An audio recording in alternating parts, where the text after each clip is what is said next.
chapter 3. Chapter 3 of the switch: activate your metabolism for a healthier life. Right? तो इसमें अ, हमने अभी first chapter and second chapter में, first chapter में हमने एमटॉर का पूरा जाना, सेकंड चैप्टर में ऑटोफेजी एक्चुअल में क्या होता है उसके बारे में जाना। अब थोड़ा अंदर इन डेप्थ में जाते हैं कि कैसे जीन्स वगैरह कैसे काम करता है, नो ऑल दिस ऑटोफेजी और एमटॉर कैसे वर्क करता है, वो सब के बारे में थोड़ा डिटेल में है। And this this particular chapter is very interesting. Right. थोड़ा और इन डेप्थ बायोलॉजी के बारे में भी है। राइट। मुझे कुछ कुछ चीजें बहुत अच्छी लगी। जिस तरह से बंदे ने एक्सप्लेन किया है, the author James W Clement. Right. तो डॉर्फ्स एंड म्यूटेंट्स, चैप्टर 3, यानी बौने और म्यूटेंट्स, मतलब कि जो जो एक्स्ट्रा है उनके अंदर, बोल सकते हैं।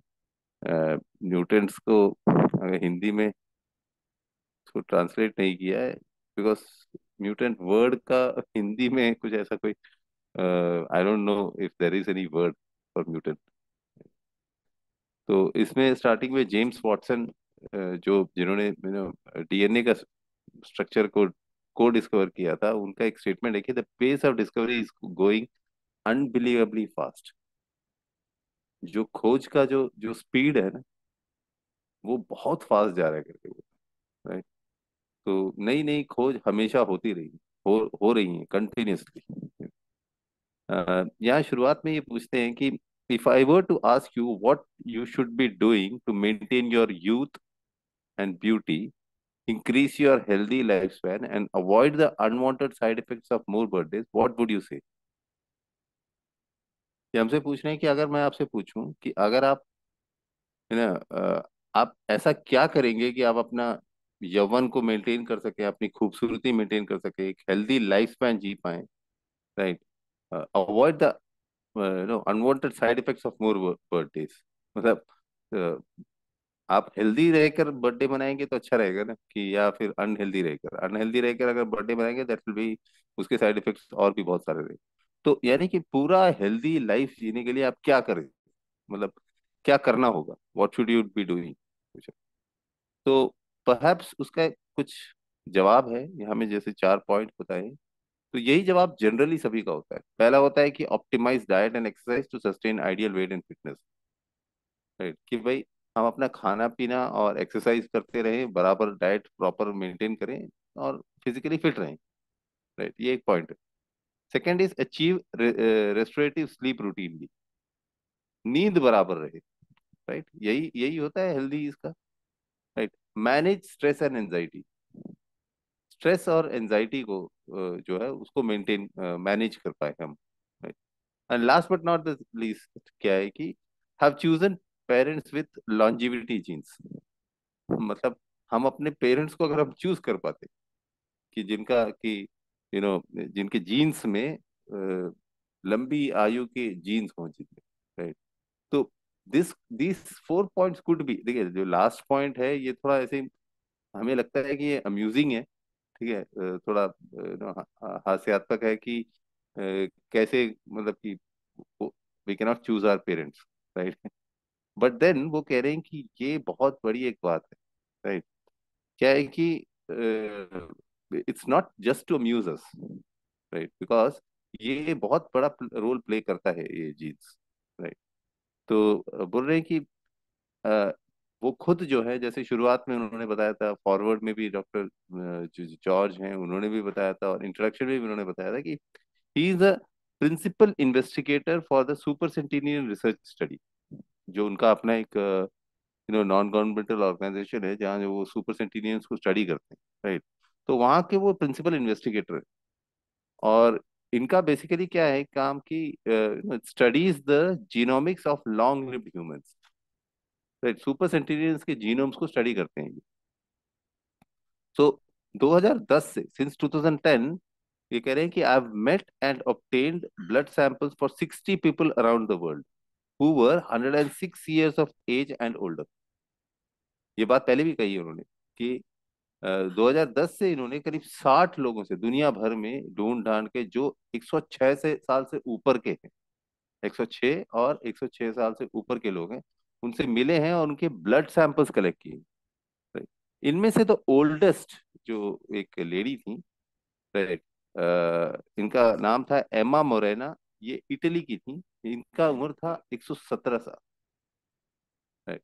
तो ये कह रहे हैं कि it's my contention that nearly anyone can live to 100 and maintain robust health by adopting a proper lifestyle, even you if you are in one of the rare individuals who want the genetic lottery.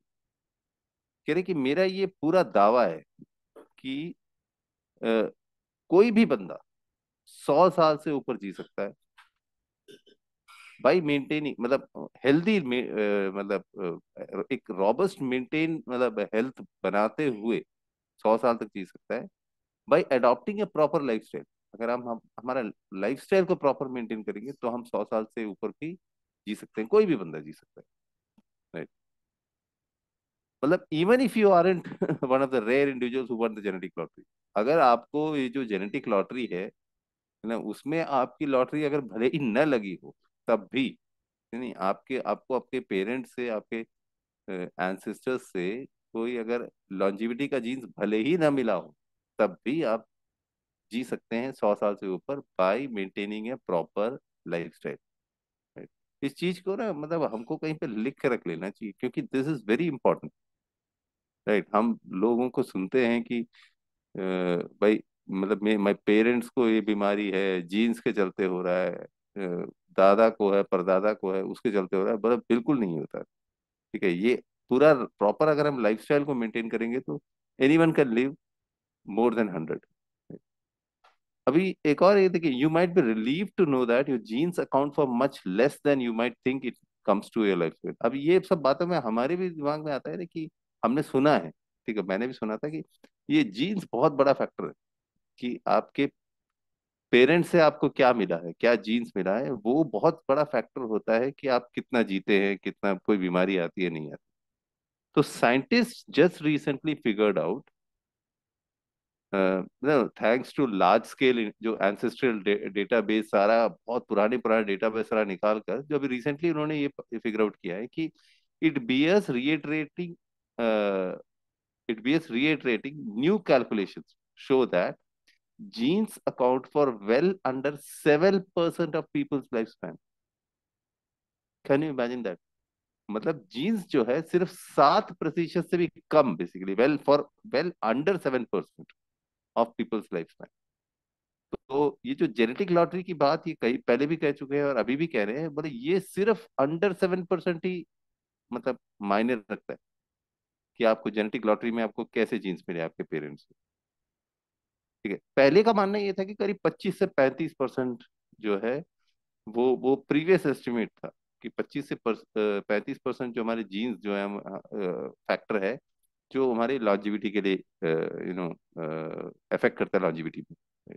तो for the vast majority of us, कह रहे हैं कि our longevity is based on our lifestyle choices. तो ज्यादा maximum लोगों को, जो वास्ट मेजोरिटी जो है, उनका वही है कि वो 7% से भी कम होने से वो बहुत कम लोगों पे अफेक्ट करेगा बेसिकली। राइट। बाकी आपको 93% एंड अबव जो है वो जीन्स फैक्ट जीन्स जो है वो किसी और फैक्टर से काम कर। राइट। प्रॉपर लाइफस्टाइल से तो हम लोग, हमारे पास ये चॉइस है कि हम लोग अपना उम्र बढ़ा सकते हैं। ठीक है, लाइफस्टाइल चॉइसेस बनाए। सो what we put in our mouth, how much we move, what kind of stress wears on us, and even other factors, as the quality of our relationship, who we marry, the strength of our social network, our access to health and education, ये सारे factors हैं। Right. हम हमारे मुंह में क्या डाल रहे हैं, मतलब जीन्स नहीं है करके बोल दिया उन्होंने, बोल रहे हैं कि हम अपने मुंह के अंदर क्या डाल रहे हैं, हम कितना मतलब मूव कर रहे हैं, हम कितना एक्सरसाइज कर रहे हैं। राइट। हमारे को कितना स्ट्रेस है, वो एक फैक्टर है ना। अदर फैक्टर्स जैसे कि हमारा रिलेशनशिप का क्वालिटी कैसा है, लोगों के साथ अपने अपने वैवाहिक जीवन में कैसा है, whom यू मैरी, आप किससे शादी करते हैं, वो भी एक फैक्टर है आपकी आपकी लॉन्जिविटी का। Right. The strength of our social network, socially आप कितने कितने स्ट्रांग है, वो नेटवर्क का भी पे डिपेंड करता है। And our access to health care and education, आपकी आपकी शिक्षा भी बहुत मायने रखती है, और आपका आपको कितना अच्छा हेल्थ केयर सिस्टम मिल रहा है आपको। तो ये सारे फैक्टर्स मतलब अलोंग विद प्रॉपर लाइफस्टाइल जो है ये डिटरमाइन करता है लॉन्जिविटी बेसिकली, राइट। तो बोल रहे हैं कि the first indication that genes are not the dominant influence came from a study I already mentioned briefly. इन्होंने पहले भी एक स्टडी के बारे में बताया था कि मतलब बहुत पहले से, मतलब पुराने पूरा एक हिस्ट्री पूरा निकाल कर ना, करीब 400 मिलियन लोगों की एक स्टडी की गई थी। 400 मिलियन लोगों की स्टडी कैसे की गई थी? जो लोग 19वीं सेंचुरी, 19वीं सदी से लेकर मिड 20th सेंचुरी तक जो लोग पैदा हुए थे, उनकी उनकी एक पूरी एक डेटा बैंक तैयार किया गया था, राइट। और उसमें कि उनका लाइफ स्पैन कैसे निर्भर करता है on the basis of spouses, right. आप किससे शादी करते हैं, राइट। तो उस पे उन्होंने ये रिसर्च किया था, बोल रहे हैं। तो कह रहे हैं कि married couples shared similar life span. जो शादीशुदा लोग हैं ना, उनकी उनकी उम्र करीब करीब सेम ही रहती है, सिमिलर लाइफ स्पैन होती है, मोर देन सिबलिंग्स डिड। भाई बहन में भले ही ना हो, ठीक है, आपका भाई आप ही की तरह मतलब उम्र दराज होना कोई जरूरी नहीं है, या आपका भाई या बहन। बट देन आपकी वाइफ या आपके हस्बैंड जो है, वो almost same life span maintain करेंगे, उनकी उम्र उतनी ही रहेगी बोलते हैं। ये एक्चुअली क्यों होता है?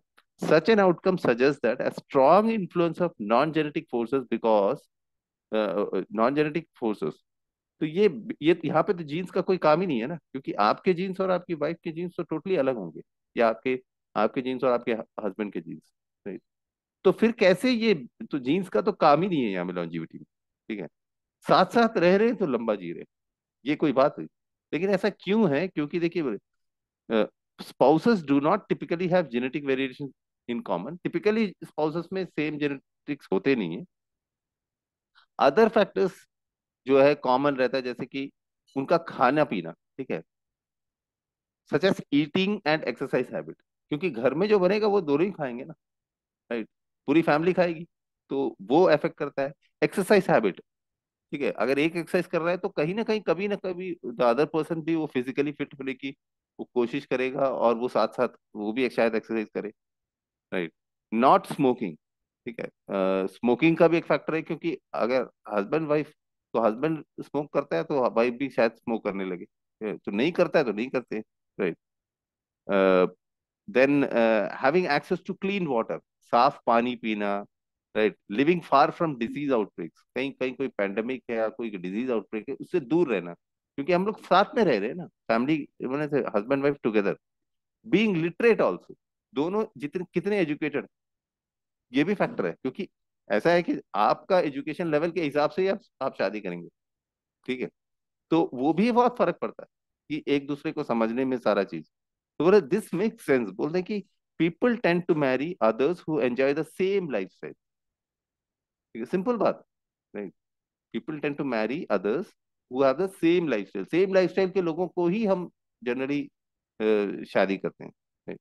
You don't generally see a couch potato coupled with a triathlete or a party animal married to a teetotaler। मतलब हम जनरली ऐसे नहीं देख सकते कि एक एकदम लेजी सा बंदा है, ठीक है, एक काउच पोटैटो है, वो सोफे पे पड़े रहता है, वो कोई एक ट्राई एथलीट से शादी कर रहा हो, ठीक है, ऐसा कभी नहीं देख सकते आप। बहुत रेयरली आपको शायद दिखे कि ऐसा हो रहा है। या फिर एक बंदा है जो एकदम एक पार्टी एनिमल है, खूब पार्टी वार्टी करता रहता है, एंड द अदर पर्सन इसे पक्का टी टोटलर, ठीक है, ऐसा भी नहीं होता, ठीक है। तो ये बहुत बड़ा एक फैक्टर है बोलता है। And healthy lifestyle make for healthy behaving genes और जेनेटिक एक्सप्रेशन।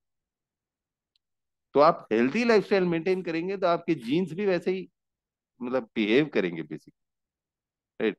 और वो उसी का वो एक्सप्रेशन दिखाएगा बोलते हैं। तो बोले कि there is a lot we can learn from individuals who defy the odds of dying and experience healthy life for a decade or more longer than everyone else। बोले कि हम उन लोगों से बहुत कुछ सीख सकते हैं। There's a lot we can learn from individuals who defy the odds of dying and experience healthy living for a decade or more longer than everyone else।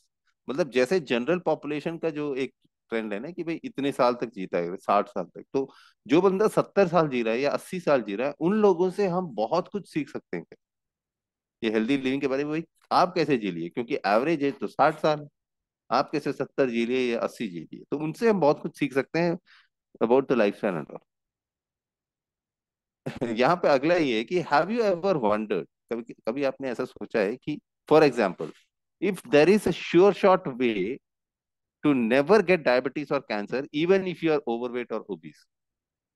क्या आपने कभी सोचा है कि एक एक श्योर शॉट, एक एक श्योर फायर वे है कि एक तरीका हो जिससे कि आपको कभी जिंदगी में डायबिटीज और कैंसर ना हो, ऐसा अगर हो, ठीक है। Turns out there are communities in this world, बोला यहाँ पर दुनिया में ऐसे कम्युनिटीज हैं, बता रहे, whose members are resistant to those disease and are protected against some aspects of aging, जिनकी, जो लोग जो है ये डायबिटीज और कैंसर जैसी बीमारी से टोटली इम्यून है, बचे हुए हैं, और वो मतलब कुछ एस्पेक्ट्स उनके एजिंग में भी फर्क पड़ रहा है, ठीक है। They may not necessary live up to 100, ऐसा नहीं है कि वो 100 साल तक जिए, they not necessary, but they इवेट two of the most pernicious ailments of modern life। 100 साल तक भले ही वो न जिए, लेकिन वो उनको उनका बॉडी या वो लोग जो है ये जो मोस्ट डेंजरस डिजीज बोल सकते हैं आज की तारीख का, उनसे वो बचे हुए, right. And elements of modern life that, जो जो मतलब आज की तारीख में करोड़ों अरबों लोगों का जो जो फुल पॉपुलेशन को जो है वो खत्म कर रहे हैं, ठीक है, और उनका जो लॉन्जिविटी के जो जो उनका प्लान्स हैं उसके बीच में हिंड्रेंस बन के खड़ी, ठीक है। तो what secrets do they hold for us, ऐसे लोगों में क्या सीक्रेट है करके पता कर, राइट। तो इसी के बारे में है, इस कम्युनिटी के बारे में नेक्स्ट बता रहे हैं कि जो लोग जिनके जिनको डायबिटीज और कैंसर नहीं होता है, राइट। तो नेक्स्ट जो पैरा है that is Laron syndrome and the Ecuadorians. एक एक बीमारी है called Laron syndrome and the Ecuadorians. Ecuadorians के में भी वो चीज है, तो उनके उनके उनके बारे में पूरी रिसर्च जो हुआ है, तो उसके बारे में। तो पहले इन्होंने बताया था, आप लोगों को भी याद होगा, मैंने आपको 2 दिन पहले भी एक्सप्लेन किया था कि reducing insulin and IGF-1 levels is related to turning mTOR down and turning up autophagy, ठीक है। इंसुलिन और जो IGF-1, इंसुलिन ग्रोथ फैक्टर जो वन, जो दो दो हॉर्मोन्स है, ठीक है, उनके उनके ऊपर नीचे करने पे ही mTOR एक्टिवेट होता है और ऑटोफेजी, वो उनका वो जो रिलेशनशिप होता है, राइट, ये तो हमें पता है, राइट। तो जवी लेरॉन करके एक डॉक्टर थे, डॉक्टर हैं बेसिकली, राइट, ये इजराइल के डॉक्टर हैं। एंड इनफैक्ट 2019 में जब ये बुक लिखी गई थी उस वक्त ही वॉज 92 ईयर्स ओल्ड। तो अभी आप समझ लीजिए ही इज +5 ईयर्स मिला लीजिए, तो ही इज 97 टुडे, और आज भी जिंदा है अभी भी, ठीक है। और he is a practicing doctor, research करते हैं, सब कुछ है, जेवी लरॉन नाम है इनका। तो उनकी स्पेशलिटी है पीडियाट्रिक एंडोक्रिनोलॉजी, ठीक है।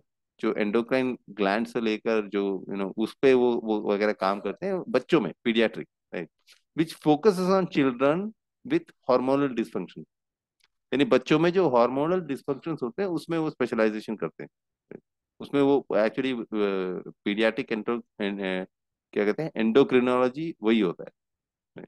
तो 1958 में इनके पास एक जूइश फैमिली आई, क्योंकि ये इजराइल के थे, तो ज्यूज है वहां पर, तो एक जूइश फैमिली आई अपने 3 बच्चों को लेकर, ठीक है।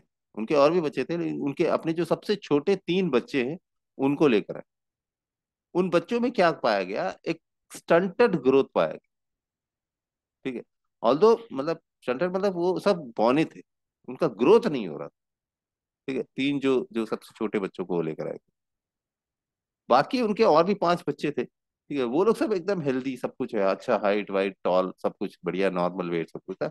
लेकिन ये 3 बच्चों में एक डॉर्फिज्म देखा गया, बौनापन देखा गया, ठीक है। तो इसके अलग जो बौनापन बोलते हैं ना, डॉर्फिज्म का बहुत अलग अलग मेडिकल कॉजेस हो सकते हैं, राइट। वन ऑफ विच एक एक वो है कि which is reduced growth hormone production. जो ग्रोथ हार्मोन प्रोडक्शन होता है इसको जीएच कहते हैं। तो उसका प्रोडक्शन एक कारण हो सकता है कि भाई बंदा नाटा है, ठीक है, डॉर्फ है, right. As you can probably guess is a substance, मतलब ग्रोथ हार्मोन मतलब वो एक चीज है जो हमारा ब्रेन रिलीज करता है basically, right. And it's a substance that stimulates growth, वो ग्रोथ को बढ़ाने में हेल्पफुल है, सेलुलर रिप्रोडक्शन के लिए बहुत अच्छा है, cellular regeneration in humans and other animals, सब में जो भी सेल के रीजनरेशन, रिप्रोडक्शन, इन सब में बहुत हेल्पफुल रहता है दैट ग्रोथ हार्मोन। ये बनता है हमारे पिट्यूटरी ग्लैंड्स में, ठीक है, जो हमारे ब्रेन के बेस में है बोलते हैं, right. And it is so important to develop that, वो जो ग्रोथ हार्मोन का डेवलपमेंट इतना ज्यादा इंपॉर्टेंट है करें कि जो यंग अडल्ट होते हैं, जो एडोलेसेंस होते हैं, जो छोटे बच्चे होते हैं, यंग होते हैं, उनमें नॉर्मल जो अडल्ट से करीब करीब डबल ग्रोथ हार्मोन्स सेक्रेट होता है, प्रोडक्शन होता है, ठीक है।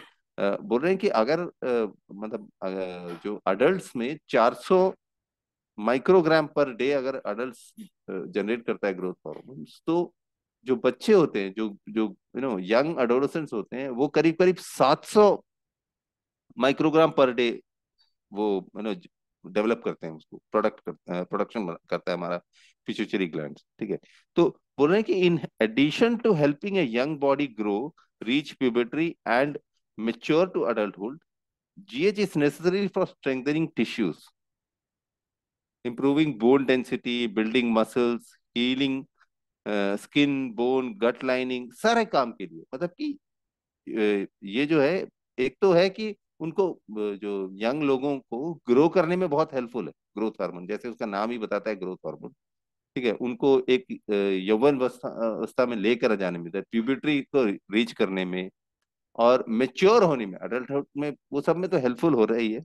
साथ साथ में ये जो है हमारे टिश्यूज को बनाने में बहुत हेल्पफुल रहता है, right? हमारी बोन डेंसिटी को बनाता है, मसल बनाता है, स्किन को हील करने में, गट लाइनिंग, हमारे पेट के अंदर की जो लाइनिंग है उसको बनाने में, तो ये सब कुछ है। बोलो तो कि हम हमारा पूरी जिंदगी भर में ये ग्रोथ हार्मोन जनरेट होता रहता है, प्रोडक्शन होता रहता है उसका, ठीक है। अलग अलग लेवल में, at varying levels, depending on age and needs, हमारी जरूरत के हिसाब से और उम्र के हिसाब से ये जो पिट्यूटरी ग्लैंड्स है ये रिलीज करता रहता है, प्रोडक्शन करता रहता है इसका, जहां जितनी जरूरत है उसके हिसाब से, राइट।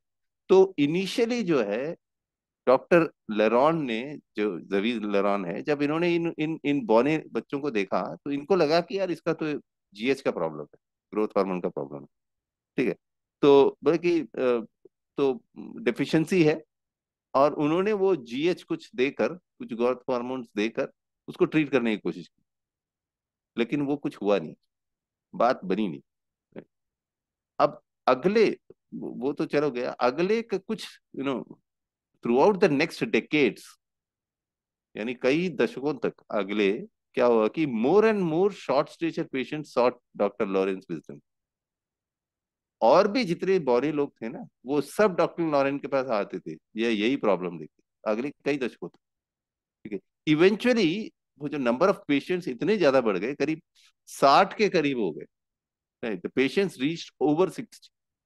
जब 60 तक पहुंच गए तो फिर उनका उनको एक ग्रुप का तरह नाम दिया गया, it's called the Israeli cohort, ठीक है। एक इजरायली समूह की तरह माना गया उनको कि भाई इनको ये लोग जो है हमेशा बौने ही रहेंगे ऐसे कर, राइट। उनको एकदम छाप दे दिया, उनका नाम दिया गया।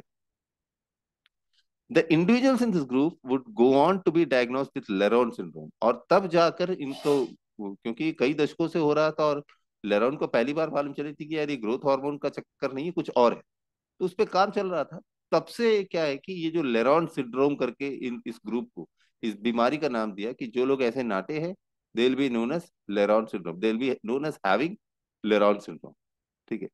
तो उसके बाद में 1966 में, ठीक है, वो काफी रिसर्च करते रहे, क्योंकि वो रिसर्च वगैरह करते रहे, तब जाकर इसमें नाम पड़ा कि लेरॉन सिंड्रोम ये है अगर, क्योंकि ही वाज सपोजिटली माना जाता था कि इनको एक्सपर्ट माना जाता था अगर डॉर्फिज्म को लेकर, तो बाद में क्या मतलब जो जो नॉर्मल ग्रोथ पाया गया जो लेरॉन सिंड्रोम वालों का, उनका पाया गया है कि उनका हाइट इन मेल्स इट्स ज्यादा से ज्यादा वो 1.37 मीटर्स टॉल जाते थे। 1.37 मीटर्स कुछ भी नहीं है, राइट। एंड फीमेल्स में उनका हाइट करीब करीब 1.2 मीटर्स ही जा पाता। अब worldwide there appear to be between 300 to 500 individuals who have this peculiar disorder. दुनिया भर में माना जाता है कि आज की तारीख में करीब 300 से 500 लोग हैं इस पर्टिकुलर बीमारी से ग्रस्त, लेरॉन सिंड्रोम से ग्रस्त, ये पर्टिकुलर बौनेपन से जो ग्रस्त है। 2014 में बोल रहे हैं कि researchers performing genetic test to ascertain the genealogy ancestry of Laron syndrome subjects for a half dozen different countries determined that they were indeed descended from a common ancestor। 2014 में पूरा ढूंढा गया सब जगह, भाई कहाँ कहाँ के, तो करीब करीब half a dozen different countries, 6-7 countries में वो सब जगह देखा गया कि यार कहाँ कहाँ है। क्योंकि ये जो लेरॉन सिंड्रोम है एक ही जगह पे नहीं है कि भाई सिर्फ इसराइल में है, ये पूरे वर्ल्ड में फैले हुए हैं। दैट पर्टिकुलर एरिया जो यूरोप एंड साउथ अमेरिका, वो सब एरिया में ये फैले हुए हैं। और half a dozen, more than half a dozen countries में इन्होंने देखा सब जगह में, और उन्होंने ये डिटरमाइन किया, पता किया कि इन सब का जो कॉमन डिसेंडेंट है वो एक जू है, एक जूइश डिसेंट से आ रहे हैं, राइट। तो कैसे हुआ, क्या हुआ, बोले कि some of that person decision stayed in the Middle East. कुछ लोग मिडिल ईस्ट में थे, कुछ लोग यूरोप में इमिग्रेट करके चले गए थे, right. Others move to Spain, Portugal, यानी जहां से ये चीज शुरू हुआ था एक बंदे से, जो एंसेस्टर था इन सब का, उनके जो वंशज थे वो लोग अलग अलग जगह चले गए, राइट। तो स्पेन, पोर्चुगल, वो उधर इधर सब जगह पूरा बट गया, कोई अमेरिका भी चला गया, राइट। तो बोले कि रफली half of the tested Laron syndrome subjects belong to the Sephardic Jewish group. Sephardic Jewish group मतलब स्पेन का एक स्पेनिश स्पेनिश जो डिसेंडेंट्स होते हैं उनको सेफार्डिक बोला जाता है। तो स्पेन के वो जो पर्टिकुलर ग्रुप था, तो उसमें पाया गया ज्यादातर लोग, ठीक है। Half of the tested Laron syndrome, मतलब आधे से करीब, ये जो 300 से 1000 500 लोग जो थे उनमें से करीब करीब आधे लोग स्पेन के आसपास पाए गए, राइट। तो फॉलोइंग द यूनिफिकेशन ऑफ, ये क्यों हुआ था, ये उसकी पूरी हिस्ट्री बता रहे हैं कि क्या हुआ था कि स्पेन का पहले कहीं पे अलग अलग था, उसके बाद में स्पेन वाज 2 कंट्रीज एंड उसका यूनिफिकेशन हुआ था जब एक वहां का जो राजा था फर्डिनेंड, वो इसाबेला नाम की एक जो दूसरे पार्टी थी उनसे शादी कर लिया था इन 1492। और तब जाकर क्या हुआ था कि वहाँ उस वक्त जूस का जो जुडाइज्म था वो काफी ज्यादा पॉपुलर था, एंड क्रिश्चियनिटी वो उठ के आ रही थी। तो फर्डिनेंड वाज क्रिश्चियन, तो इन्होंने एक अलहम्ब्रा डिग्री बोल के एक इन्होंने एक एक एक ऑर्डर जारी किया कि भैया जितने भी जूस लोग हैं तुम लोग सब कैथलिक में कन्वर्ट हो जाओ, ठीक है, नहीं तो देश छोड़ के जाओ, राइट। तो उस वक्त बोल रहे हैं कि करीब बिटवीन 40,000 टू 1 लाख सेपारेटिक जूस, जो जो स्पेन के लोग थे, जो स्पेन में रहने वाले जो लोग थे, करीब 40,000 से 1 लाख जो जूस थे, वो क्या हुआ कि स्पेन छोड़ के चले गए। उससे भी कई ज्यादा लोग थे वहां पर जो जुडाइज्म फॉलो करते थे, लेकिन मैक्सिमम लोगों ने अडॉप्ट कर लिया कैथोलिसिज्म, ठीक है, वो कैथलिक क्रिश्चियंस बन गए। लेकिन करीब 40,000 से 1 लाख लोग वहां से चले गए स्पेन से, और जाकर वो अलग अलग जगह जाकर बस गए। कोई नॉर्थ अफ्रीका में बस गया, कोई मिडिल ईस्ट में बस गया, कुछ यूरोप तक ट्रैवल किए, राइट। कुछ कैरेबियन में, कुछ साउथ अमेरिका में, और कुछ यूनाइटेड स्टेट्स में। तो ऐसे करके ये जो 40,000 से जो 1 लाख लोग हैं, ये लोग पूरा बट गए बोल रहे हैं दुनिया भर में, ठीक है, इन दैट पर्टिकुलर एरिया। 1987 में बोल रहे हैं कि इक्वाडोर में एक डॉक्टर है, जेम गुआर अग्वायर करके उनका नाम है, वो डायबिटिक एक्सपर्ट है, राइट। उन्होंने एक ग्रुप को स्टडी किया और जिसमें कि about 99 villagers living in the province of Loja and, Ecuador का एक एरिया है लोजा एंड एल ओरा करके, ठीक है, वहां के करीब 99 विलेजेस को इन्होंने देखा, एक ग्रुप में स्टडी किया, all of whom displayed Laron syndrome. इन सब में लेरॉन सिंड्रोम पाया गया। अब इनका फिर से एक नाम दिया गया, इनको बोला गया they are the Ecuadorian cohort, यानी इक्वेडोरियन ग्रुप बोल सकते हैं, right. And they were later known were of the, बाद में इनको पता चला कि ये लोग सब जो है, ये जो सेफेडिक ज्यूस है, जो स्पेन से जो ज्यूस यहाँ अलग अलग जगह चले गए थे, इनके डिसेंडेंट्स है ये लोग सब, जो इक्वेडोर में आके बसे हुए, ठीक है। और तो वो तो सबको भगा दिया था, वो जो कैथोलिक चर्च का जो पंगा हुआ था उसके चलते में। Fearing the persecution over the next 4 centuries they remained isolated. मतलब ये क्या हो गया कि वो कैथोलिक जो क्रिश्चियंस का वो दबाव इतना ज्यादा था कि ये लोग वहां से छुप के आकर ना, वो इक्वेडोर का वो जो पर्टिकुलर एरिया में रहने लगे थे। और वो इतने ज्यादा वो कैथोलिज्म से डर के रह रहे थे कि वो मैक्स टू मैक्स वो 150 किलोमीटर के अंदर ही रह रहे थे वो लोग सब, राइट। और अ, सोच के देखिए, 150 किलोमीटर के अंदर में वो पूरी की पूरी कम्युनिटी रह रही थी। तो और वो जो शादियां भी होती थी तो मैक्सिमम क्या होता था कि because their community was so small, occasionally individuals married close relatives, ठीक है। तो क्या हो जाता है कि उनकी शादियां भी होती थी बड़े क्लोज रिलेटिव्स के साथ ही होती थी, क्योंकि उनकी कम्युनिटी उतनी छोटी थी, ठीक है। And why this is important takes up briefly into the genetic inheritance model. तो आगे ये एक्चुअली ये सब क्यों इतना इंपॉर्टेंट है करके वो बताते हैं आगे, राइट। बहुत इंटरेस्टिंग है आगे, right. But I think time हो गया, तो ये एक यहाँ पर एक्चुअली बहुत आगे इंटरेस्टिंग है, बट इसको हम आगे ले जाएंगे तो समय लग जाएगा, राइट। तो will just hold it here, क्योंकि आगे पूरा इन्होंने डीएनए वगैरह का थोड़ा सा हमको बायोलॉजी के बारे में बताया है, right? तो यहाँ पे आप रोक लीजिए हम, क्योंकि हम अभी आगे देखने वाले हैं। क्योंकि पहला सवाल ये था जेम्स डब्ल्यू क्लेमेंट का कि क्या ऐसे लोग हैं जिनको कैंसर और डायबिटीज नहीं होता हो, चाहे कुछ हो जाए वो उनको नहीं होता है। तो वो सवाल को पकड़ के हम चले थे। तो और पूरी वो लेरॉन सिंड्रोम और क्या है करके हम अभी जान रहे हैं। तो इसी से रिलेटेड है बेसिकली। तो इसको हम आगे कल कंटिन्यू करेंगे। Is that okay Rai sir?